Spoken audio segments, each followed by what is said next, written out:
Intervenção, um programa que faz um recorte cultural daquilo que a gente consumiu durante a semana, sempre com a participação cativa de vocês que nos assistem e que também dão dicas de filmes, livros, músicas e outras balbúrdias. Meu bom dia a todos, é sempre um prazer estar aqui com vocês, bom dia, sobretudo boa noite. Desse meu irmão, que é o Pedro Henrique. Bora começar, Pedro? Bora. Bora começar. Começamos então com as dicas de literatura. Fechou? Começa contigo ou começa comigo, meu irmão? Você que é o escritor aqui, né? Eu sou apenas um... Então vamos lá. Dica de literatura. A minha dica, necessariamente, é mais uma dica de louvor a este grande escritor brasileiro de qualidade universal, um escritor universal, que se chama Machado de Assis. Eu quero trazer hoje Machado de Assis. Não é um livro específico, é toda a obra de Machado de Assis. Tudo que ele escreveu, a mínima vírgula, merece todo o nosso respeito, todo o nosso apreço. Por que eu estou dizendo isso? Olha o nosso aluno Eliacrim, seja bem-vindo, meu querido. Eu nunca sei pronunciar esse nome, nunca sei ler esse nome. Tu sabe aí, Pedro? McGrigg-Klein. É a Margaret Clare, meu querido.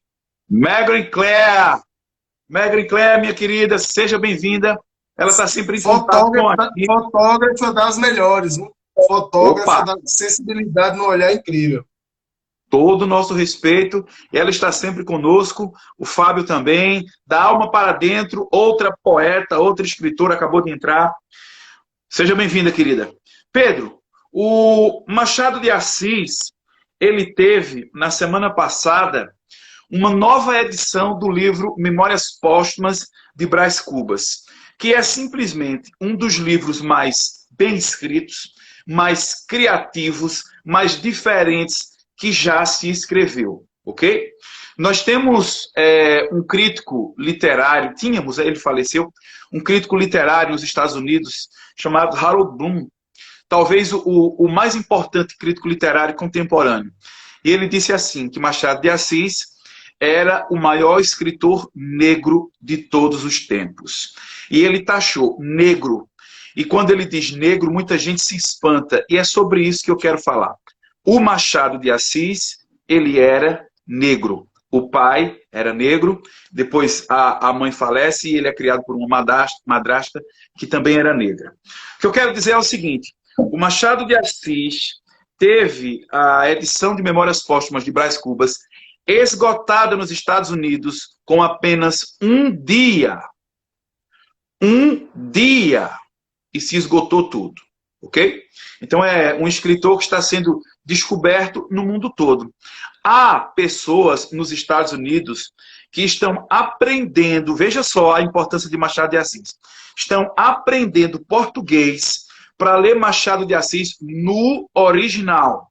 Eles não querem ler traduções, eles querem ler na língua mãe. Aí você percebe o esforço do americano, e não só dos americanos, de outras pessoas, de outros países, mas você percebe o esforço dessas pessoas que querem ler o escritor na língua mãe. O respeito que se tem. Não me basta apenas a tradução. Eu quero ler a língua oficial. Como é que essa palavra, como é que essa ironia soa na língua original. E não tem escritor, entre os escritores mundiais, universais, que tenha mais ironia do que o Machado de Assis. Só que o Machado de Assis, ele passou por um processo muito triste. Ele passou por um processo de embranquecimento. Os livros que eu estudei de literatura, Machado de Assis, ele vinha branco. A foto, em preto e branco, ela era estourada de saturação. Eles faziam uma edição para embranquecer o Machado de Assis. E eu estava pesquisando, houve até uma modificação, uma edição, uma elaboração na foto, para que ele tivesse traços mais europeus, europeizados, um lábio mais fino, um nariz mais fino. Só que aí eu fui pesquisar mais a fundo e vi a máscara mortuária do Machado de Assis. Pedro, pela máscara mortuária, você percebe traços africanos, traços de origem africana. Nós não temos que nos envergonhar disso. Machado de Assis era negro. E ele vem com muito orgulho. Deixa eu só te interromper. Só para mandar um abraço aqui para o meu amigo Beloto. Beloto, lá, que tem um restaurante com um almoço incrível ali na UFPE. Um beijo, meu querido. E é um guerreiro, é um lutador por uma sociedade melhor. Um beijo. Bem-vindo, meu querido Beloto. A minha esposa entrou, a Larissa e o Fabrício Vasconcelos também. Larícia. O nome da sua esposa é Larícia. Muito Larícia bem. Muito bem. É a mãe do ano. Pedro, então o Machado de Assis passou por esse processo de embranquecimento, tá certo? E de uns tempos para cá se descobriu, ou se mostrou de fato, que o Machado de Assis era negro. E isso espantou muitas pessoas. Como assim? Como assim o maior escritor do Brasil é negro? Como assim o fundador da Academia Brasileira de Letras é negro? Como assim esse escritor que tem refinamento, esmero, preparo, era negro? Como assim? Certo? Bem, então Machado de Assis passou por todo esse processo de embranquecimento. E aí também tem outra questão que se discute muito, que é, tudo bem que o Machado de Assis fosse negro, mas muitos questionam, e por que, sendo ele negro, ele não escreveu sobre negros? Ele não trouxe nos seus romances personagens negros. Um herói, uma espécie de Zumbi dos Palmares. Só que aí a gente cria uma outra reflexão, que é a seguinte: e qual é o personagem branco de Machado de Assis? Perceba que ele não necessariamente caracteriza cor. Ele caracteriza até família, estilo, mas não necessariamente cor, tá certo? Mas tudo bem que o Machado de Assis não tenha criado, como Dom Casmurro, enfim, como Brás Cubas, não tenha criado um personagem principal negro, ok?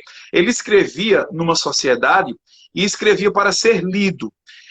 E naquela sociedade, nos finais do século XIX, apenas 15% da população brasileira lia, sabia ler. 15% de cada 100 brasileiros. Apenas 15 sabiam ler. E esses 15, em sua maioria, a maioria, de forma esmagadora, eram de pessoas brancas. Então ele escrevia para ser lido, ele escrevia e criava personagens, vamos supor, que brancos. Embora ele não dissesse que eles eram brancos. Mas tem um porém. Os personagens brancos de Machado de Assis são personagens risíveis. São personagens em que o Machado de Assis tira a onda, mostra como o ser humano é fraco, é frágil e é ridículo. Por exemplo, o Bentinho, do Dom Casmurro. Porque muito se questiona se Capitu traiu ou não traiu o Bentinho. Tá, tem essa discussão. Mas tem outra discussão do Bentinho. Sabe qual é? É de um homem fraco, é de um homem frágil, é de um homem que não se sente seguro e de uma mulher forte.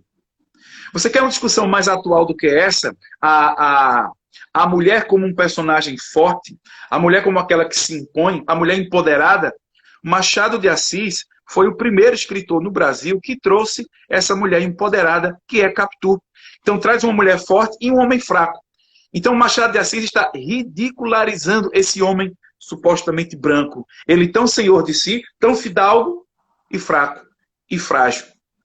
Em Brás Cubas, o personagem Brás Cubas, ele é um bom vivan, né? Ele é um boa vida, ele é um playboy, mas ele é uma espécie de rei Midas, uma espécie de rei Midas às avessas, porque aquilo que ele toca não vira ouro, aquilo que ele toca enferruja, aquilo que ele toca morre.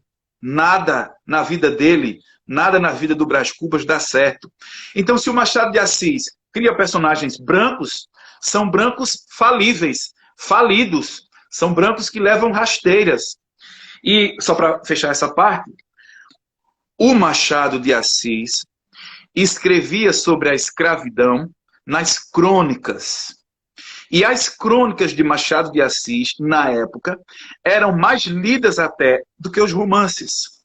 Porque, para você ter ideia, os jornais da época, eles saíam em grande circulação. Os romances não saíam em grandes tiragens, em pequenas tiragens, mas os jornais em grande circulação. O público do jornal era maior. O público do romance era constituído mais de jovens universitários, mulheres e jovens universitários.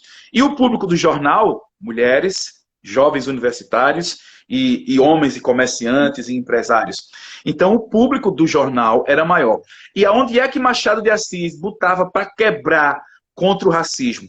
Nos jornais, nas crônicas. É lá que ele era mais combativo, tá certo? Tem até uma crônica em que o Machado de Assis fala que tem uma escrava, uma garotinha de 8 anos, que está sendo vendida em praça pública. Isto não é ficção, isto foi realidade. E ele escreveu sobre isso. Ademais, só para fechar aqui, em Memórias Póstumas de Brás Cubas, quem leu vai lembrar, porque é inesquecível essa passagem. O Brás Cubas, ele monta, quando ele era criança, ele monta em uma outra criança negra. E ele faz de cavalo essa criança negra. Ele até coloca arreios na boca. Essa criança se chama Prudêncio. O Prudêncio é um negro. Uma criança negra. E o Machado de Assis, o Machadinho criança, o Brás Cubas, melhor dizendo, o Brás Cubas não o Machado de Assis, monta nessa criança e o faz de cavalo. Quer crítica maior do que essa? Os brancos montando, dominando, escravizando os negros. Vidas negras importam. Hoje, ontem e sempre. E tá contigo, meu irmão. Manda brasa. Helder, vê aí a observação, né, que aqui, Pílulas de Cinema diz assim, quando ele descreve a vida de Bentinho e dos seus personagens, ele nos faz questionar quem permite a família ter o estilo de vida que tem. E, claro, aí, né, baseado no trabalho escravo, né, então tem essa reflexão muito importante também. Pedro, só uma coisinha para a gente... Nós estamos numa época que é uma época de releitura, né? Uma época revisionista, né? Revisar o que se fez de errado e tentar corrigir. E você sabe que em alguns países, algumas estátuas de pessoas que escravizavam, de mercadores, estão indo abaixo. Estão derrubando essas estátuas. Porque não tem que prestar homenagens a quem escravizava, a quem era um tirano.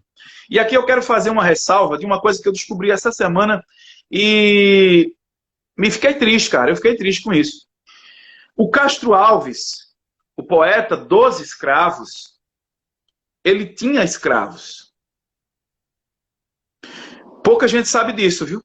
Eu, professor de literatura, vim saber esta semana. Castro Alves, o poeta dos escravos, o poeta do navio negreiro, o poeta do livro Os Escravos, o poeta que defendia a escravidão. Ele tinha um pajem, ele tinha um escravo que o acompanhava sempre. Um escravo. A obra dele é fenomenal, é grandiosa, e ele lutou contra a escravidão, está registrado, mas a gente não pode, de forma irônica, perceber isso, né? Ele condenava, mas tinha escravo, né? Um escravo, um pajem. Tá contigo, Pedro.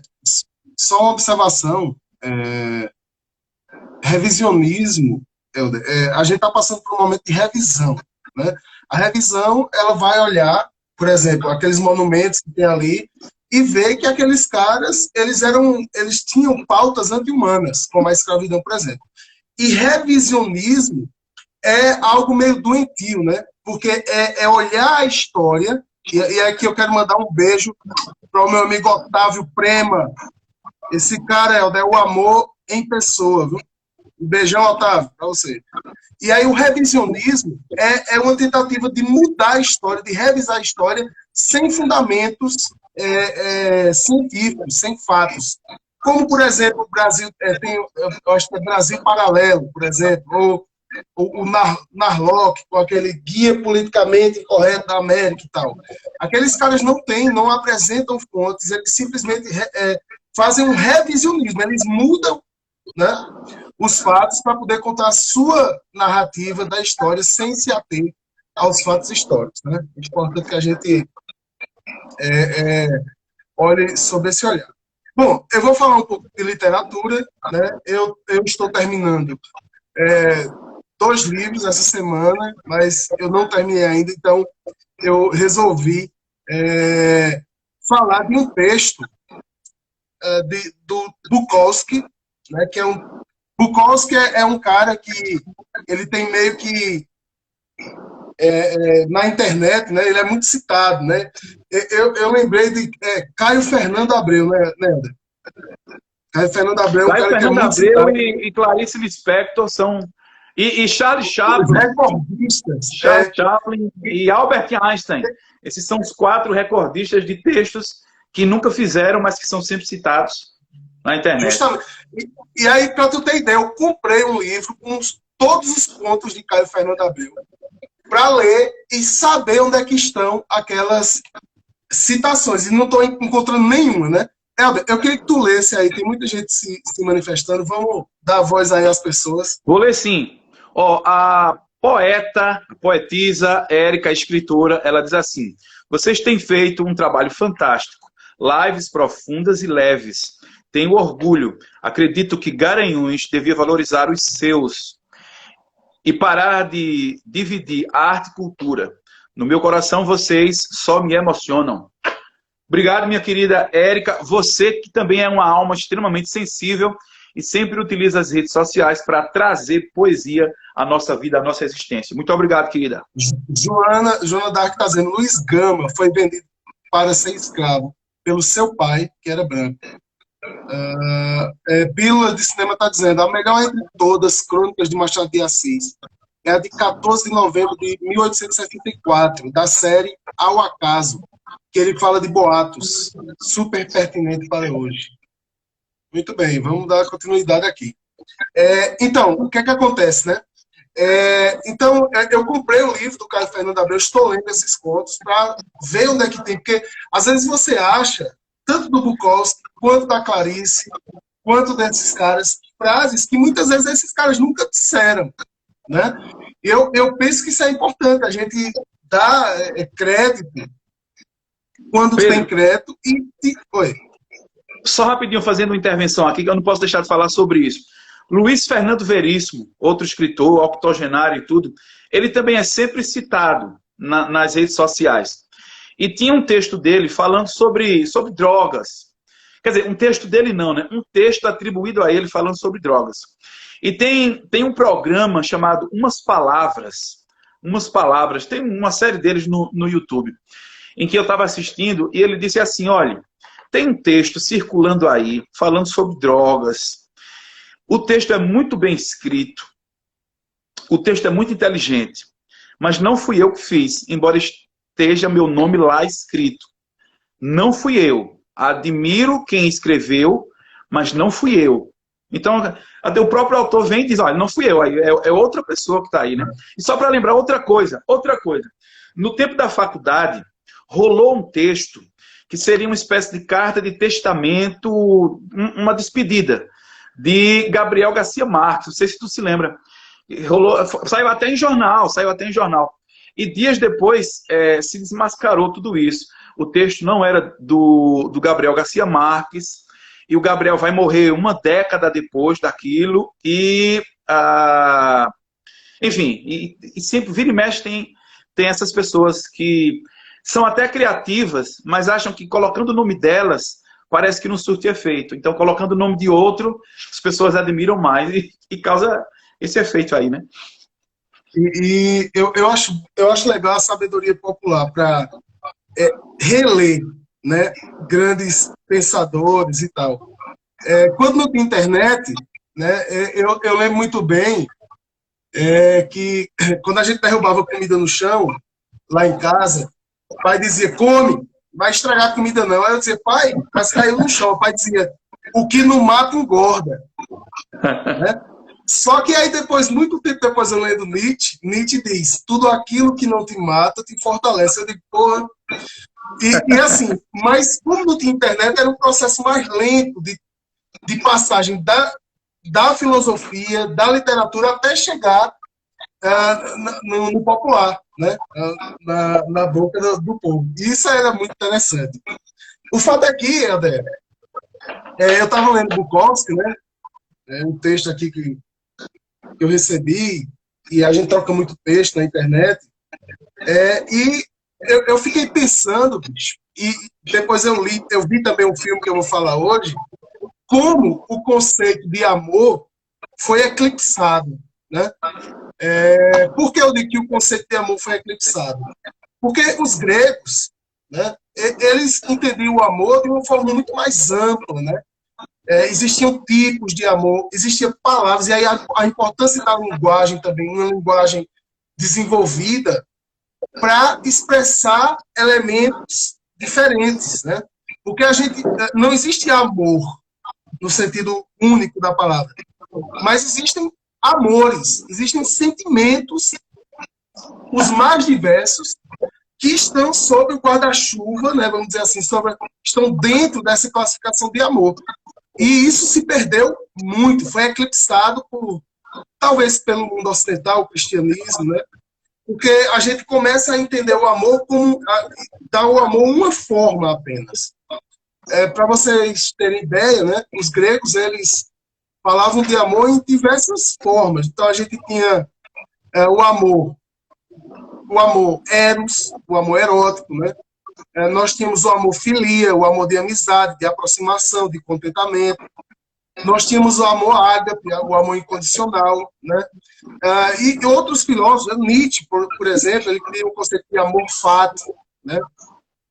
Então, são várias concepções de amor que o mundo cristão ocidental reduziu, aí a gente acha que o amor é apenas né, a gente é um sentimento sublime, então se perde sei lá, a maneira mais crítica ou mais filosófica de se pensar o amor em todas as suas dimensões. E aí eu vi um texto do Bukowski que, olha o título desse texto, né? Amor é tudo que nós dissemos que não era. É a definição de Bukowski para o amor. Veja que definição, meu querido André. Amor é tudo que nós dissemos que não era. E aí eu queria ler o texto, né, aproveitando a data de Dia dos Namorados e tal. O texto diz assim: amor é uma luz à meia-noite atravessando o nevoeiro. Amor é uma tampinha de cerveja pisada no caminho do banheiro. Amor é a chave perdida da sua porta quando você está bêbado. Amor é o que acontece uma vez a cada 10 anos. Amor é um gato esmagado. Amor é o velho jornaleiro na esquina que desistiu. Amor é o que você acha que a outra pessoa destruiu. Amor é o que desapareceu junto com a era dos navios encoraçados. Amor é o telefone tocando a mesma voz ou uma outra voz que nunca é a voz correta. Amor é traição. Amor é o incêndio dos sem-teto num beco. Amor é aço. Amor é barata. Amor é uma caixa de correio. Amor é a chuva sobre o telhado de um velho hotel em Los Angeles. Amor é o seu pai num caixão, aquele que te odiava. Amor é um cavalo com a perna quebrada, tentando se levantar enquanto 45 mil pessoas observam. Amor é o jeito que nós fervemos como a lagosta. Amor é tudo que nós dissemos que não era. Amor é a pulga que você não consegue encontrar. E o amor é o mosquito. Amor são 50 lançadores de granada. Amor é um pinico vazio. Amor é uma rebelião em San Quintín. Amor é um hospício. Amor é um burro parado numa rua de moscas. Amor é um banco de bar vazio. Amor é um filme do Heidelberg se contorcendo num momento que ainda grita. Amor, Elder, é Dostoiévski na roleta. Amor é o que se arrasta pelo chão. Amor é a sua mulher dançando colada com um estranho. Amor é uma senhora roubando um pedaço de pão. E o amor é uma palavra usada, muitas vezes cedo demais. Amor é tudo o que nós dissemos que não era. Bukowski. Muito bem, muito forte, né? Muito forte, muito visceral. É tipo da escrita do Bukowski, né? Essa visceralidade, esse não ter papas na língua, né? Esse velho rabugento, esse velho safado, mas Nojento, sobretudo nojento. sincero, né? E O me velho lembrou muito nojento. Eu chamei de velho nojento. me lembrou muito uma definição de amor que é assim: o amor é por natureza invisível. Não há quem diga, não há quem decifre o que é o amor. E esse poema aí, esse texto do Bukowski traz tudo isso, né? O amor é tudo isso e muito mais, e tudo aquilo que não dissemos. É verdade. Sabe, Helder, eu acho bonito porque tem uma hora que ele diz aqui, né? O amor é um banco de bar vazio. Porque, veja, não é o banco ali vazio, mas é o que acontece, o que aconteceu ao redor desse banco. O que fez esse banco ficar vazio? A gente lê, quando a gente lê um texto desse, a gente quer ir direto na imagem que o texto está trazendo para a gente. Mas a gente tem que entender que essa imagem é uma produção, que tem algo que produz essa imagem. Amor é exatamente isso, né? Quando ele diz que o amor é um gato esmagado, ou que amor é uma tampa de cerveja pisada no caminho do banheiro, olha o que tem ao redor disso, que aí você vai descobrir o que é amor. É verdade, é verdade.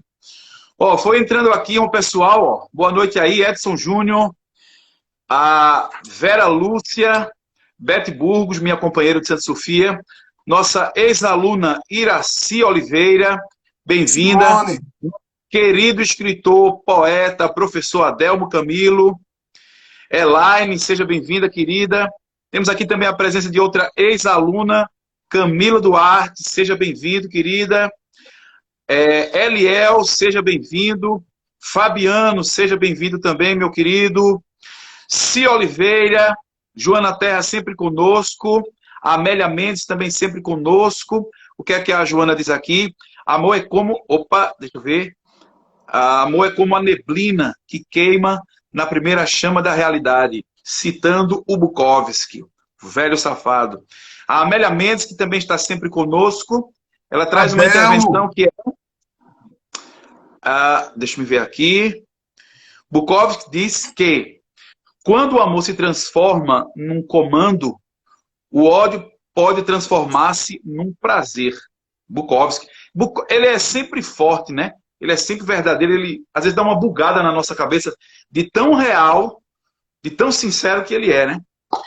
Pedrão, o que temos agora na pauta é filme. Ok? Cinema, filme. Pedro, essa semana, eu vou ser breve aqui, que eu sei que você tá fissurado em um filme aí com o Joaquin Phoenix, e você também tá na secura da música. Semana passada você não teve música. Vou ser bem breve aqui. O filme que eu assisti essa semana, um dos, e que merece como indicação, né? Se chama Os Aeronautas. Os Aeronautas é um filme de 2019, é uma produção da Amazon Prime, né? Ok, Os Aeronautas é um filme baseado em fatos reais. E o filme traz uma polêmica. E nem sempre aquilo que causa polêmica é ruim. Às vezes a polêmica é boa, é necessária e promove a discussão. E uma discussão que o filme traz, que eu acho válida, é a seguinte. O filme é baseado em fatos reais, ok? Mas todo filme baseado em fatos reais, ele é uma adaptação. Ele é uma recriação. Pode ser uma recriação de um livro ou a recriação do que realmente aconteceu, da vida de uma pessoa. Quando aquilo é transposto para a tela, aquilo é transposto de outra forma, né? É transposto de uma forma que fica mais interessante. Por exemplo, longe de ter essa pretensão, até gostaria que alguém um dia fizesse um filme sobre minha vida, mas não acho ela tão interessante, nem tão trágica, a ponto disso. Mas se um dia um louco maluco quiser fazer um filme sobre minha vida, se ele colocar algumas mentirinhas, eu vou gostar, eu vou adorar. Tá entendendo? Porque, como eu disse, a minha vida, assim, ela é, às vezes, até meio burocrática. Louca, mas burocrática. Então, eu entendo que algumas mentirinhas ou liberdade poética é válida. numa criação cinematográfica baseada em fatos reais. Só que esse livro é o seguinte, ele traz um personagem que de fato existiu, um cientista inglês chamado James, um meteorologista, e ele traz uma personagem que contracena com ele, que é a Alicia. Ela é uma balonista. A Alicia, balonista. Só que a Alicia não existiu. Então, um personagem que existiu foi transposto para o cinema e contracena como uma pessoa que não existiu. Por que existe essa Alicia na história? A Alicia existe porque, sendo ela balonista e ele meteorologista, ele precisa subir, ele precisa entrar no balão, subir o mais alto possível, até onde nenhum ser humano foi, o mais alto possível, para lá e muito das nuvens, quase próximo das estrelas, é como se diz.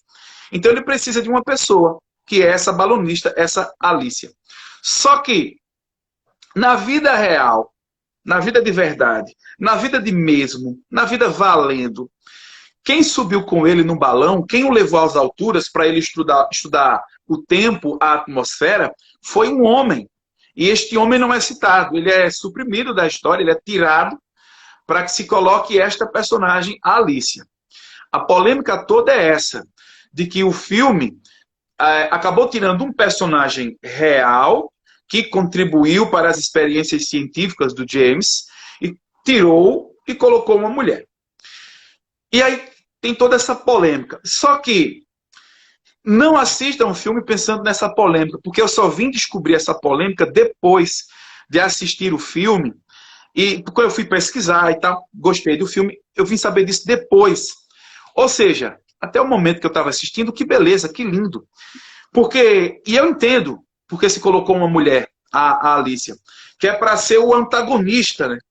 O cinema traz sempre isso, eu já falei em episódios passados aqui, a questão do antagonista. É o seguinte, vamos lá. O James, ele é um cientista e ele quer estudar o tempo, meteorologia, que às vezes nós nem damos muita importância, ou passamos a dar importância ao tempo de 10 anos para cá, sobretudo com a Maju Coutinho apresentando a previsão do tempo e tal, deu outro status e tal. Mas a gente desconfiava muito da previsão do tempo. Pedro, como é importante a previsão do tempo? Porque ela pode prevenir pessoas de desastres naturais, né? De furacão, de tufão, de alagamento. Então você pode dizer com antecedência, dias antes, para que as pessoas se preparem ou até saiam das regiões. Acontece muito isso nos Estados Unidos. E também a previsão do tempo, a meteorologia pode prever que tal ano terá um inverno rigoroso ou um verão rigoroso.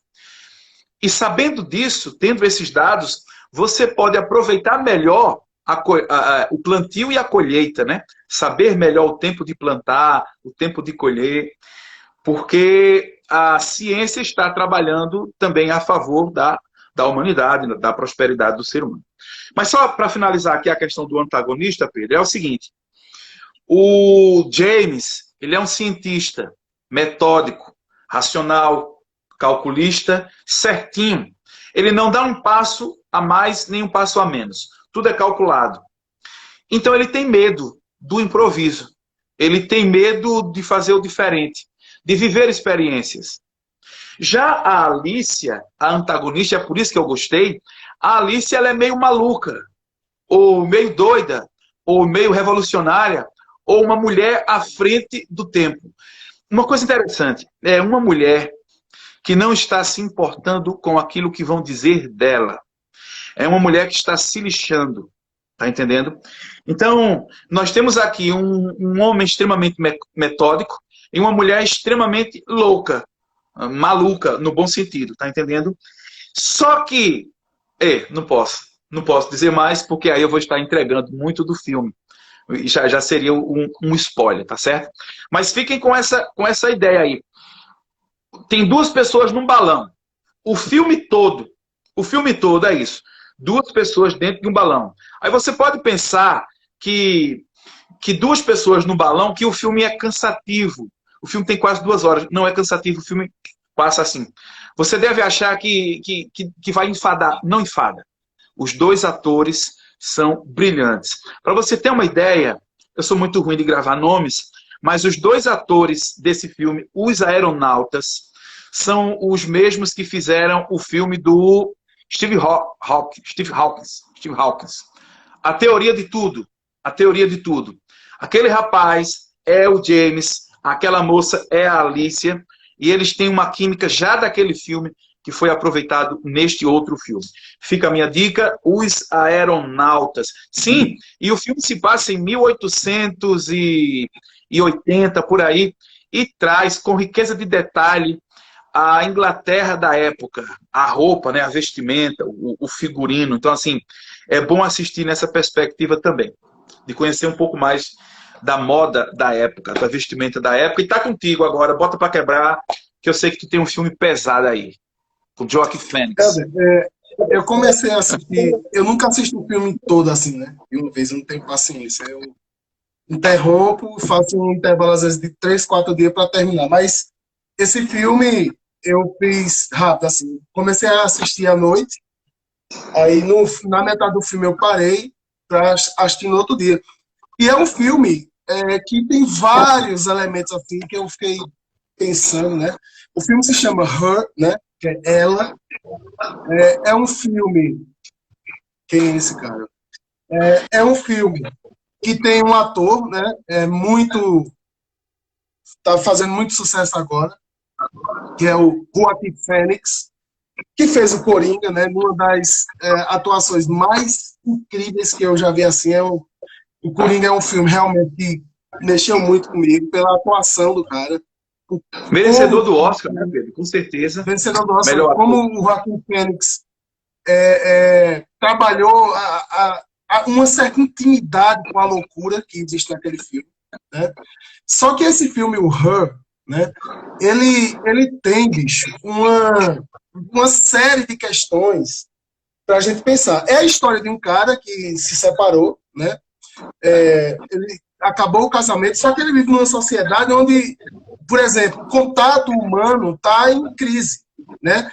É um futuro próximo, eu não vejo como futuro próximo, eu estou vendo isso acontecer agora, onde, por exemplo, as pessoas preferem o contato com as máquinas, o contato com a tecnologia, do que o contato com as pessoas. Isso eu não preciso nem dizer que nós caminhamos muito nesse sentido.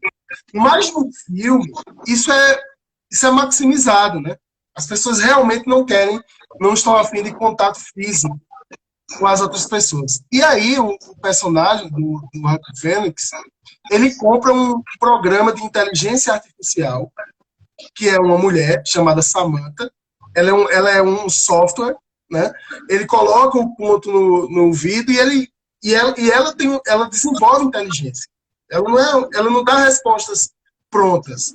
Ela dialoga com ele. E isso, ela tem uma memória viva, é humana, mas ela não existe como corpo, ela existe como voz, né? Tem dois elementos aqui que eu acho interessante desse filme. Primeiro, Helder, tu já assistiu o filme? Não, esse não.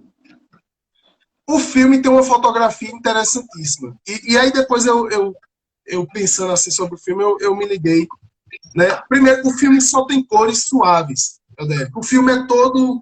É como se você pegasse uma fotografia e você tirasse... Não tem aquela coisa da saturação. Você tira a saturação para diminuir a cor, né? Você tira a cor fica bem clarinho. É uma película bem clara. E assim, eu achei interessante, porque para mim esse filme ele não é uma experiência visual, né? O que eu me emocionei com esse filme é que ele é uma experiência auditiva, porque o filme todo, cara, é esse cara andando pelas ruas ou em casa ou no escritório, conversando com uma voz que está no ouvido dele, mas essa voz aparece ali, né? E ele trava um diálogo, ele se apaixona pelo software, o software se apaixona por ele, né? E essa pessoa, deixa eu ver o comentário aqui, não deixando solar é uma forma de expressão. E justamente que eu senti isso aí, bicho. Porque se você não deixar cor, né? do filme forte, você começa a prestar atenção mais no cara. As cores são fracas, são tons, um tempo desse tinha uma moda de tons pastéis, né? É uma coisa bem fraquinha, assim. E aí você começa, bicho, eu fiquei pensando, a voz da Samantha é da Scarlett Johansson. E assim, é lindo a maneira como ela se expressa, né? Eu acho que é um filme para rádio, é um filme para se ouvir, né? E o que é muito interessante, Helder, é que essa voz que ele se apaixona, ela, saindo um pouco dessa questão da tecnologia, da relação ser humano-tecnologia, ela é uma voz que existe em todos nós. Todos nós temos essas projeções vocais, né? Você, quando está no supermercado, quando você está vivendo a sua vida, você tem essa voz que conversa com você, né? Que geralmente é a voz que mais te entende. É a voz para quem você se abre, mas no filme existe a opção de uma voz feminina ou masculina, né? Na vida da gente, a gente troca de voz, né, constantemente ao nosso bel prazer, né? A gente coloca como interlocutor de nós mesmos quem a gente quer, né? E é muito interessante você assistir esse filme Her, tá? Alguém, por favor, depois coloque aí, depois eu vou colocar, com o Joaquim Fênix, para você perceber de forma auditiva como esse filme pode te impactar e como esse filme pode nos ensinar sobre relacionamento e sobre projeção, né? Como a gente projeta aquilo que a gente quer nas pessoas. Então, é a minha dica. É um filme que eu fiquei bastante impressionado e tocado com o filme. Her. Her. Escreve aí, Pedro, para a galera. Escreve aí, por favor. Enquanto eu vou para o próximo tópico, e repito, serei breve, porque eu sei que você está na secura para falar da música do disco Acaso Casa, não é isso? O artista que eu quero destacar hoje... Acho que tem no Netflix o filme, só para complementar a informação. Certo. O artista que eu quero destacar hoje na música é Maciel Salustiano. Maciel Salu, nome artístico Maciel Salu, filho do mestre Salustiano, mestre rabequeiro. E por que eu quero destacar o Maciel Salu, né? Porque, rapaz, ele tem um CD de 2018, um CD chamado Liberdade. Aliás, Liberdade também é a faixa desse CD, né? Uma das faixas desse CD. Mas eu quero destacar, sobretudo, a música chamada Labirinto. Labirinto. Maciel Salu. Maciel Salu. Tem no Spotify, tem todas as serviços de streaming, mas está lá também de grátis no YouTube. Maciel Salustiano, tem todos os CDs dele lá, tá certo? E esse CD Liberdade é um primor. Pedro, eu achei muito original, sabe? Ele bota rabeca, bota batuque e a voz dele é uma voz diferente. Eu não quero entrar aqui no mérito se ela é bonita ou se ela é feia. É diferente. E eu gosto do diferente. E eu entendo que ela é original por isso. Então, se você for ouvir este CD, né, não vá na intenção de querer ouvir uma coisa bonita ou agradável. Vá no sentido de que você terá uma experiência diferente. Você pode estranhar. A estranheza não é ruim. A estranheza é boa porque ela nos desloca. Ela nos tira de um local que estávamos confortável. É bom estranhar, é bom se espantar. E esse CD e a voz do Maciel Salu traz isso. Só repetindo o CD, o nome Maciel Salu, o artista, né? E o CD é Liberdade. E a música que eu estou destacando é Labirinto. E nessa música, Pedro, rapidão, nós temos uma crítica social pesada a esses países que maltratam os seus habitantes com guerras civis. E os habitantes têm que sair para outros países. Outros países. Ele se refere até à questão das crianças, né? Que a criança morre e nem sabe por quê. A criança não entende a guerra, os motivos da guerra. E várias crianças morrem e ficam sem saber o porquê. E esse CD do Maciel Salu, para finalizar, ele tem um som com letras e instrumentos, né? Mas é um conjunto do CD, é universal. Eu comecei dizendo que é um artista pernambucano, mas não é uma música para Pernambuco. Não é porque tem a Rabeca, que é só da Zona da Mata. Não, não. É um CD universal, ok? Para o mundo todo. Maciel Salu, CD Liberdade. Fui breve, porque agora está contigo, acaso casa. Arrebenta. Porque eu tô doido, ainda tô doido. Olha de novo, de novo. Eu tô doido por esse disco, bicho. Esse disco aqui, eu quero dizer porque eu tô doido, né? Como é que eu deixo aqui? Eu quero deixar aqui.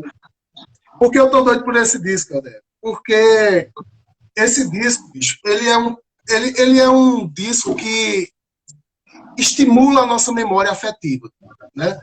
Ele é um disco que reúne músicas do Nordeste, né? Mas, como você está dizendo aí, elas são músicas do Nordeste que são universais, né? Eu acho que a gente perde muito quando a gente coloca a música dentro de um mapa, né? Coloca a música dentro de uma região. Então, é um disco universal, mas que dialoga com as nossas lembranças afetivas, né?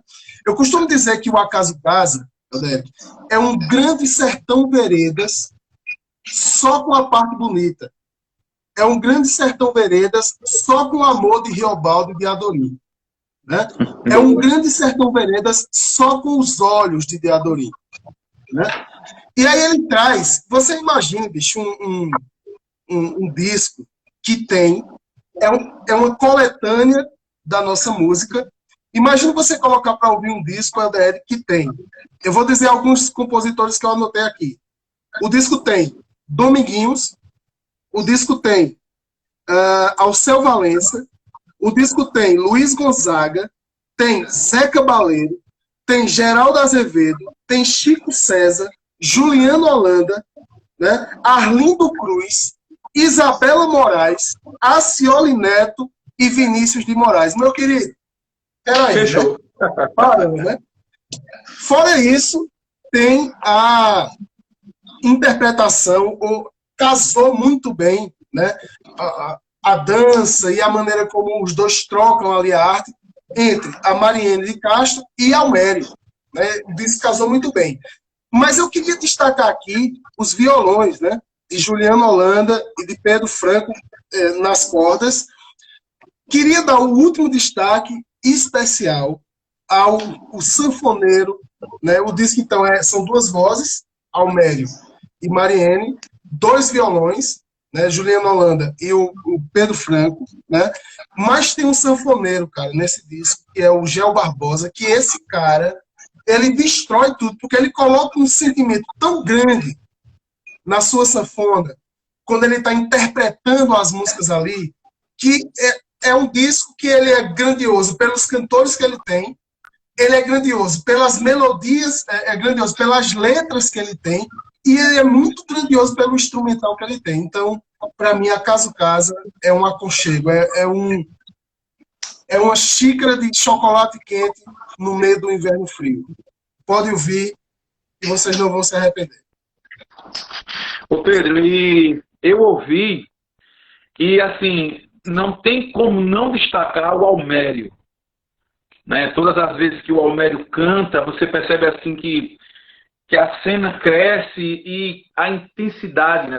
Ele coloca a alma naquilo ali, né?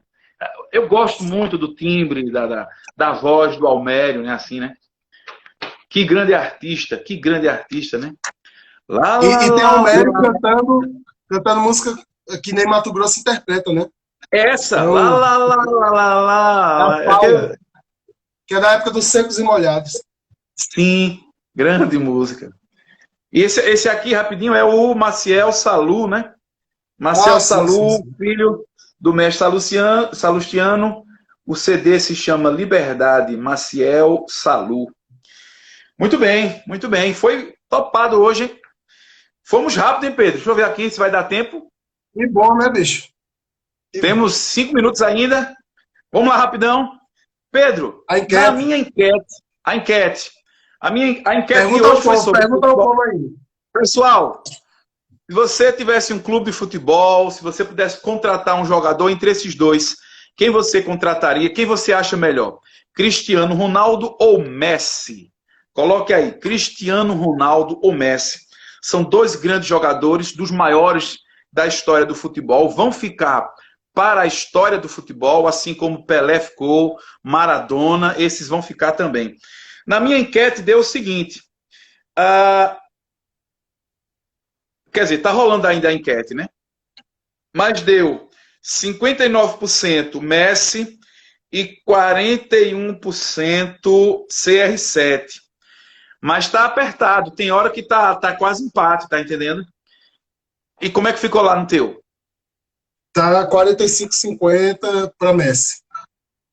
Para Messi, né? É. Tá apertado, né? E só rapidinho, ó, a galera tá voltando aqui, ó, vamos ver. Tá dando Dá Messi. Messi aí. Deu Messi na cabeça. Eu também vou de Messi. Eu acho ele mais... os dois são geniais, mas eu acho o Messi mais genial. Ele tanto arma como faz gols, né? E agora também tem uma coisa, o Cristiano Ronaldo, ele jogou em vários times, não só em um, como o Messi no Barcelona, né? Ele jogou em vários times e foi bom em vários times. E nunca é fácil você mudar de time e dar certo assim, de primeira. E o Cristiano Ronaldo também é um grande jogador na seleção portuguesa. Coisa que para o Messi, a gente sempre fica esperando o Messi do Barcelona na seleção da Argentina. Agora eu tenho um porém, Pedro, rapidinho. Em alguns momentos o Cristiano Ronaldo até chegou a ganhar do Messi. Eu não gostava de Messi. Eu não gostava de Messi pelo seguinte, por ele ser argentino. Essa rixa com os argentinos. Só que depois isso é uma coisa pequena, né? Aí você começa a admirar o atleta e começa a agradecer por ele estar vivo. Não nasceu no Brasil, nasceu na Argentina, paciência. Mas você admira a qualidade do futebol dele. A naturalidade do gênio, mas o CR7 é um dos melhores atletas, mas Messi é natural. Concordo, Jefferson. Eu acho que o CR7 ele é genial, ele tem habilidade, ele tem força, ele se cuida, mas o Messi é de outro mundo, assim, sabe? É de outro mundo. Pedro, tu prefere quem dos dois aí? Ou tu não gosta muito do futebol?